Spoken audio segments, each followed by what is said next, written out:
Hi guys, welcome back to JP Concepts.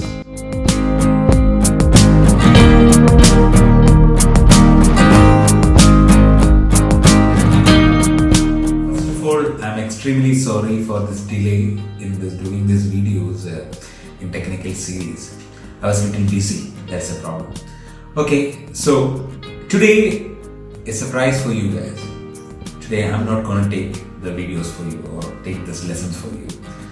I have one gem person. His name is Mr. Shakil Asagirkar. He's a senior corrosion engineer. Mr. Shakil Asagirkar. He is a very well experienced person and he's my senior engineer. And as far as I know, he have all the certifications in this field. And he is very knowledgeable guy. And it's my privilege to introduce him in my channel for this. Today he's gonna take the lessons, the basics regarding corrosion, basic corrosion theories. Okay guys, enjoy.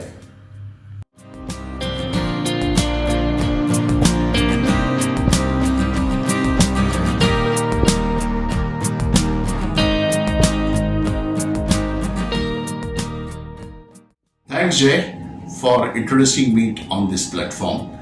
Well, this particular session, I hope that it will be helpful to all young engineers, because in this session we will be discussing basically the corrosion part, what is corrosion and corrosion related issues. I hope you will enjoy this session.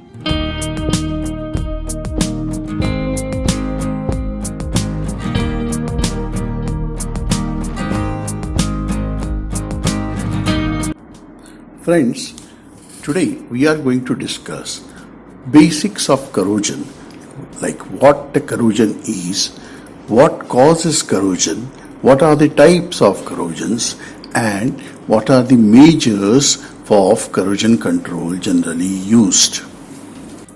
As you see, corrosion is found in our day-to-day life, in our house or the place where we work. For example, corrosion is the biggest industry threat to pipelines, vessels, and equipments. Some of the corrosion related corrosion effects you can see from this these photographs, where the loss of life, loss of property, loss of production, and loss of reputations are some of the effects of corrosion, which are clearly indicated from these photographs. So now we will learn something about corrosion theory. So what is corrosion? Corrosion is a natural process when a metal or alloy in a thermodynamically metastable state wants to revert back to its stable state in nature. In nature, iron is found as iron ore Fe2O3 with a lower energy stable state. When we convert into iron products, we pump energy to the iron ore in the process of smelting, which to produce iron, and we get the final steel mill products like pipes, etc., which during the natural process get corroded, but the product Fe2O3 corrosion product has got the same composition as iron ore. So please note the similarity. Corrosion cells are created when there is imbalance of energy levels. This imbalance favors movement of energy from a higher level to a lower level. Thermodynamics describes energy level to a lower level. The thermodynamics describes energy levels from a higher level to a lower level. So this energy transfer phenomena is clearly indicated, is the basis of the corrosion theory. Now we are going to study this corrosion theory with reference to factors affecting corrosion.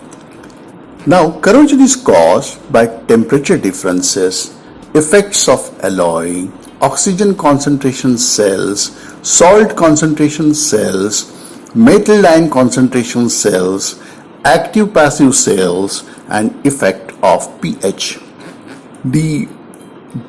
In this slide, the temperature difference is shown. This is a typical well casing where the reservoir temperature is very high and the temperature is lower at the top. So the high temperature area acts as anode and the low temperature area acts as a cathode, and that results in corrosion, which triggers the corrosion cell. Another case is dissimilar soil environment. The soil differences also create cathodic anodic areas. For example, tight soil or highly conductive soil or moisture rich environment becomes anodic, whereas loose soil, less conductive soil and dry environment becomes cathodic.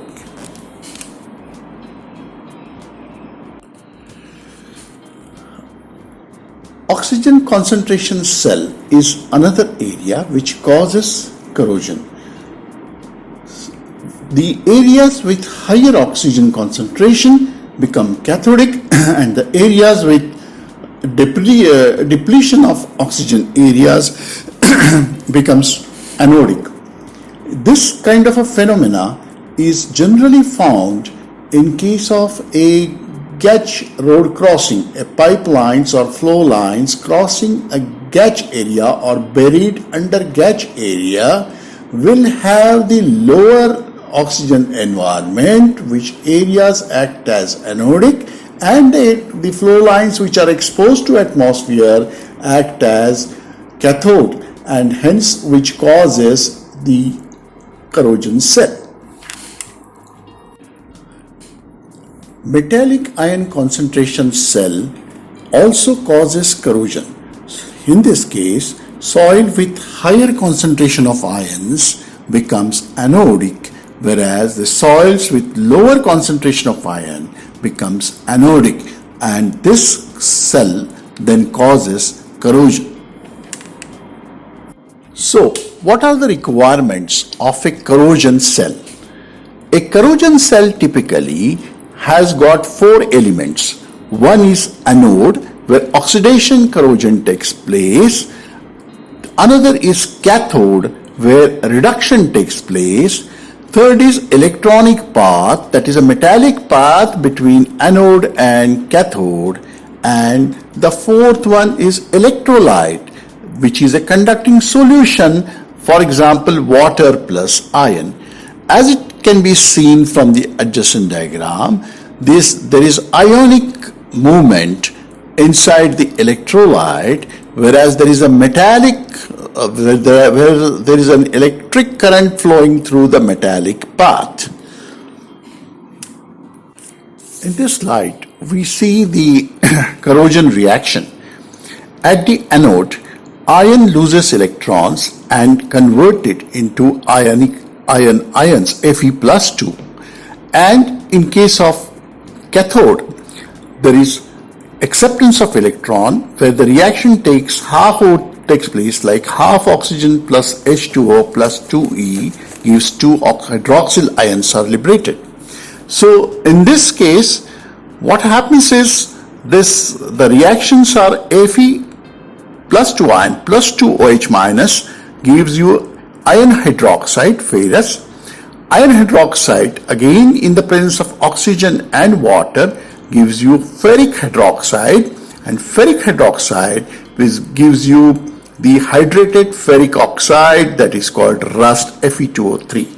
So these are the reactions that we encountered during the corrosion as a corrosion cell. In this slide, we are going to see the electromotive force series, which consists of various elements starting from the highly passive gold to highly active magnesium. As you can see from the right side, standard potential versus standard hydrogen electrodes of these elements are seen, which are from electropositive voltages to electronegative voltages. The lower you go, the more active the element becomes. So this series is very important to understand a galvanic corrosion mechanism as well as control of such a corrosion process. Corrosion is an electrochemical process and it is governed generally by this Ohm's law, which is V is equal to IR. Now we are going to see the various types of corrosion. The most common is galvanic corrosion. As the name suggests, in 1791, Luigi Galvani discovered that an electrochemical potential results from the coupling of two dissimilar metals in an electrolyte. Rate of attack of anode is accelerated and rate of attack of cathode is reduced. Cathode to anode area ratio is very important. The higher the cathode to anode area ratio, the faster the corrosion. The photo right shows a common galvanic corrosion problem, that is carbon steel washers being used on stainless steel plates. As you can see that as per we have seen the electromotive series, similarly the magnesium and other alloys which are electronegative and very active, they are anodic, and as we go down, we see that anodic magnesium alloys are anodic, whereas copper, brass, bronze, copper, beryllium, etc. are cathodic and passive. So when there is a combination of when the two dissimilar metals are together, they form this galvanic corrosion, and hence to this series also, like EMF series, also helps us to combat the galvanic corrosion by using sacrificial anodes which have the property of sacrificing or protecting the passive materials. In this slide, we are going to study this pitting corrosion. Pitting corrosion, as the name suggests, the pits are formed, and note the low pH inside the pit, which is between 2 to 3 pH, and this that on the left side photograph shows the pit formations on the surface. Again, cross section of a pit is shown up to another photo, and the aluminium plus 3 ions attract the chloride ions, thus making the corrosion reaction autocatalytic.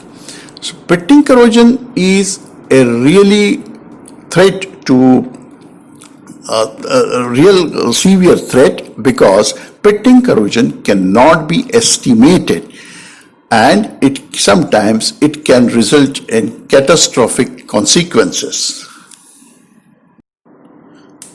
One more type of corrosion is called crevice corrosion. It is a form of localized attack in which the site of corrosion is an area where free access to the surrounding environment is restricted in a gap, also known as deposit corrosion, gasket corrosion, oxygen concentration cell, as it is evident from the adjacent photographs. In this slide, we are going to study the various environmental factors that can cause corrosion. Now, in the atmosphere, atmospheric factors like salts, moisture, humidity, sulfur dioxide, temperature, these are the factors which cause corrosion. In case of underground structures, aeration, moisture, pH, salinity, resistivity, bacteria are the corrodants. Whereas in case of a liquid environment, pH, flow rate, temperature, pressure, dissolved gases like oxygen, CO2, H2S are some of the factors which cause the corrosions. In this slide, we are going to discuss about corrosion control. Corrosion is the deterioration of material, usually a metal or its properties, because of a reaction with its environment. Generally, following corrosion control measures are applied. as we have seen in the one of the previous slides, in a corrosion cell, that is cathode, anode, electrolyte, and electrical path. Any of these all four elements are essential for corrosion, and if we can remove any of these elements, corrosion can be controlled. So some of the methods that we use in industry are changing the environment. Like we achieve that by chemical treatment. During chemical treatment, chemical forms a thin film which doesn't allow electrolyte to be in touch with the metal and thus protecting it from corrosion.